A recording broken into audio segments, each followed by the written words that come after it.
So the question here says find the square y over the x square of this function here. So we're going to apply the chain rule to this. That's what I want to show you, very important.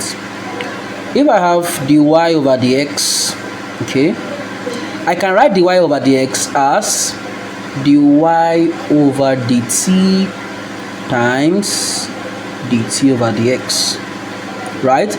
Because watch, dt can cancel dt and I still have dy over dx, so nothing, no more change. So that means I can also rewrite this expression as dy over dt divided by what? Dx over dt. So what I just simply did was I converted these times to division and took the reciprocal of dt over dx. So we are going to first differentiate this function, find the first derivative before we look for the second derivative, and that's what the question asks us to find the second derivative.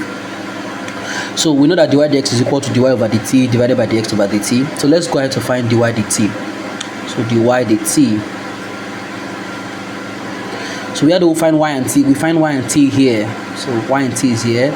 So that means we're going to differentiate y with respect to t. And if we do that, we should have that if you differentiate cos t, you should have negative sine t, right? And then let's also look for dx dt. We find dx dt over here, and if you differentiate sine t, you should have cos t. To get the better review or a list of derivatives of functions, please go and you can download the charts on derivatives of functions. Right, you can get the charts and see where you can find the derivative of several functions. That's how I got negative sine t and cos t. Alright, so therefore we can say that dy dx will be equal to, we know that dy dt here is what? Negative sine t, alright, divided by, we know that dx dt here is what? Cos t. Okay. And we have that, we know that sine over cos will give us tan, right? So we can rewrite this as negative tan t. This is the first derivative. Let us go ahead to find the second derivative now. So we can say that the square y over the x. Let me show you something real quick. So we can say that the second derivative of this function can be written as d dt of dy dx, right, times dt over dx. Now why does this make sense? It's simple. Watch, I can simply divide the dt by dt.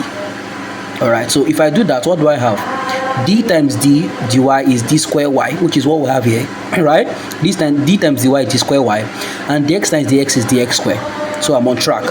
So I can simply write this expression d square y over dx square as d dt of dy dx times d dt over dx. I'm not out of place. Alright, so we can now, let's rewrite this expression as d dt of dy dx divided, I'm just changing this multiplication to divide, of the divided by dx over dt. Okay. Alright, so now what does this expression mean? What does d dt of dy dx simply mean? It simply means we are looking for the derivative of dy dx with respect to t. Right? Now don't forget that we've gotten dy dx to be what? Negative tan t. Alright, so we can say that if we differentiate dy dx again with respect to t, simply means differentiate negative tan t with respect to t, you should have negative sec square t, right? And we know that dx dt, we've gotten dx dt already to be what? Cos t. Okay, so we will now substitute these values now into this function, this equation. Let's see what we're gonna have.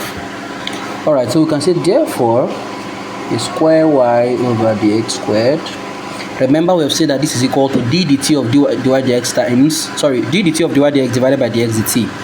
and we know what d dt of dy dx is negative sec squared theta. So negative sec squared t, rather, not theta, divided by what is dx dt, divided by cos t. Okay, now let's simplify this expression to make it look better. We know that negative sec squared t can be written as negative 1 over cos squared t. So this is under trigonometric identities, or this is called this is the reciprocal of basic trigonometric ratios. Then if that's the case, we can now say that the square y of the x over the x square is equal to, this is negative 1 over cos squared t times cos t, right? Because this cos t is already there, so I just brought cos squared t to multiply cos t, and we should have negative 1 cos squared times cos should be cos cube t. So this is the answer. We can write it like negative 1 over cos cube t negative. So we can leave our answer like this, and that is the second derivative of our initial function.